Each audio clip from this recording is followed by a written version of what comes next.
Hey, it's Brian Mertens, and in this video, we are going to look at cat and dog paw prints, and I'm going to show you how to tell the difference between these two types of tracks. It's really one of the first things that everyone should learn when studying animal tracks and tracking in general, because they're some of the most common prints that you'll actually find in the field. And both cats and dogs also have numerous wild relatives like bobcats and coyotes and cougars and foxes. So the cat family all have very similar tracks. They're just different sizes. And same thing with the canines. That's the dog family. So everything that I'm going to show you today will apply to both wild animals as well as domestic cats and dogs. So let's get down to business, and on the screen we have two different sets of tracks. On the left we have a cat track in snow, and on the right we have a dog track in snow. Now there's really just four main things that I want to point out to help you tell the difference, and the first thing that should be majorly obvious right at first glance is that the dog track on the right has really obvious nails showing up, whereas the cat on the left does not have nails showing. And this is a pretty consistent difference in cat tracks versus dog tracks. Cats, of course, do have nails, but they generally don't register in the tracks because they retract anytime they're not in use. So in the dog family, you'll pretty much always see very prominent nails. And if this were a wild canine like a coyote, you might notice that the nails would be much sharper. And you can kind of see that the nails in this dog are a bit dull. So that's just a result of the lifestyle that they have. It is possible for foxes, like gray foxes, to have partially retractable nails that don't always show in the tracks. But here it is very obvious that this animal has claws, whereas the cat doesn't.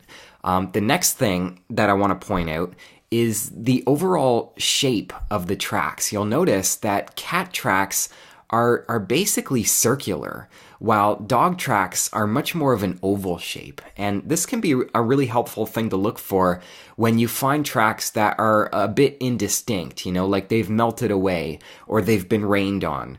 And the cat is going to leave a perfect circle impression that is quite obviously different from a dog track.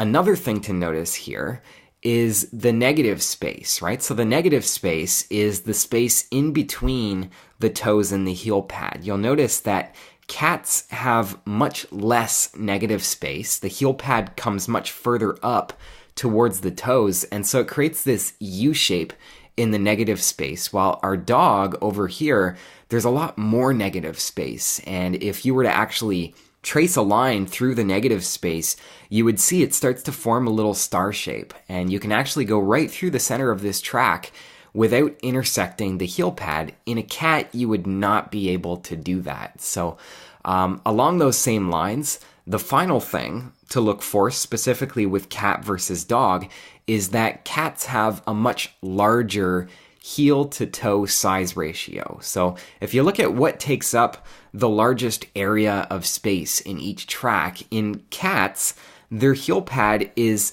just much more beefy than their toes, while dogs tend to show beefier toes with a less pronounced heel pad. It's almost like they walk on their toes. And sometimes you'll look at a dog track and it's almost all toes. It's definitely more pronounced in wild canines like coyotes, but you can still definitely see it in domestic dogs like this one. So those are the four simple ways that you can tell the difference between dog and cat paw prints. Obviously, I didn't cover the similarities, like, they both have four toes and a heel pad. That's pretty obvious and different from a lot of other animals, because some animals have 5 toes or 2 toes that show in tracks, which immediately tells you that you're not looking at either a cat or a dog. So let me know your comments and your questions. Please share this with all your tracking and nature friends. And if you want to learn more about tracking and cool nature-related skills and techniques, just come check out my website. I'd love to hear more about what you're interested in learning. This is me. My name is Brian Mertens, and I was a student at a very cool school called Wilderness Awareness School, where I studied tracking and bird language, wilderness survival, and nature-based mentoring skills. I love doing this stuff, and I've been sharing with my online community for the past few years. And yeah, I'd love to have you join me on this exploration. I think that's all I got for now, so thanks so much for watching. I'll see you next time.